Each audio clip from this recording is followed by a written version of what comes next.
नमस्कार, स्वागत आहे तुमचे साक्षीज रेसिपीज मराठीमध्ये। आज आपण बनवणार आहोत खूपच झटपट होणारी आणि एकदम चविष्ट अशी टोमॅटोची चटणी किंवा तुम्ही त्याला टोमॅटोची सुकी भाजी देखील म्हणू शकता। ही चटणी तुम्ही प्रवासात सुद्धा नेऊ शकता कारण ही सुकी असल्यामुळे लवकर खराब होत नाही। तसेच जर डब्यासाठी काही भाजी सुचत नसेल तर हा एक अगदी पटकन होणारा आणि चविष्ट पर्याय आहे।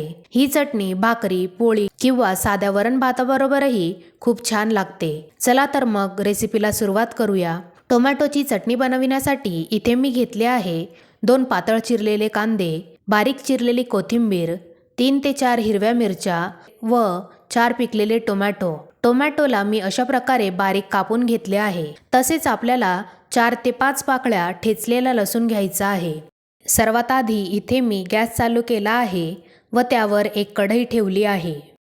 कढई गरम झाली आहे। आता यात मी घालत आहे तेल। इथे मी 1.5 चमचे तेल घातले आहे। तेल गरम झाले आहे। आता यात मी घालत आहे कांदा। कांदा आपल्याला छान मध्यम गुलाबी होईपर्यंत परतून घ्यायचा आहे। कांदा मस्त गुलाबी झाला आहे। आता यात मी घालत आहे हिरवी मिरची। मिरची देखील यात आपल्याला छान परतून घ्यायची आहे। कांदा व मिरची छान परतले गेले आहे। आता यात मी घालत आहे अर्धा चमचा हळद, अर्धा चमचा धने पावडर व अर्धा चमचा जिरे पावडर। आता मसाल्यांना आपण व्यवस्थित परतून घेऊयात। मसाले देखील छान परतले गेले आहे। आता यात मी घालत आहे ठेचलेला लसूण। लसूण देखील आपल्याला छान परतून घ्यायचा आहे जेणेकरून त्याचा कच्चा वास येणार नाही। लसूण देखील छान परतला गेला आहे। आता यात मी घालत आहे टोमॅटो। टोमॅटोला आपण एकदा व्यवस्थित मिक्स करून घेऊयात। टोमॅटो व्यवस्थित मिक्स झाले आहे। आता यात मी घालत आहे चवीप्रमाणे मीठ। आता हे सर्व आपण व्यवस्थित एकत्र करून घेऊया। टोमॅटो देखील छान मिक्स झाले आहे। आता आपण यावर झाकण ठेवूयात। याला आपल्याला 7 ते 8 मिनिटे मध्यम आचेवर शिजवून घ्यायचे आहे। तसेच मध्ये मध्ये याला आपल्याला झाकण खोलून हलवत राहायचे आहे जेणेकरून चटणी खाली लागणार नाही। 7 मिनिटे झाले आहे। आता आपण झाकण खोलून बघूयात।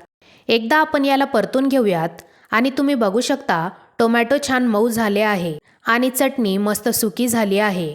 आता यावर मी घालत आहे बारीक चिरलेली कोथिंबीर। कोथिंबीर देखील आपल्याला यामध्ये व्यवस्थित मिक्स करून घ्यायची आहे। कोथिंबीर देखील व्यवस्थित मिक्स झाली आहे आणि येथे आपली गरमागरम टोमॅटोची सुकी भाजी किंवा टोमॅटोची चटणी तयार आहे। ही भाजी तुम्ही गरमागरम भाकरी, पोळी किंवा साध्या वरण भातासोबत खाऊ शकता। खूप छान लागते। तुम्ही देखील ही रेसिपी नक्की ट्राय करा आणि तुम्हाला ही सोपी आणि झटपट टोमॅटो चटणीची रेसिपी कशी वाटली ते कमेंटमध्ये नक्की सांगा। तसेच जर तुम्हाला व्हिडिओ आवडला असेल तर व्हिडिओला लाईक करा, शेअर करा आणि साक्षीज रेसिपीज मराठीला सबस्क्राईब करायला विसरू नका।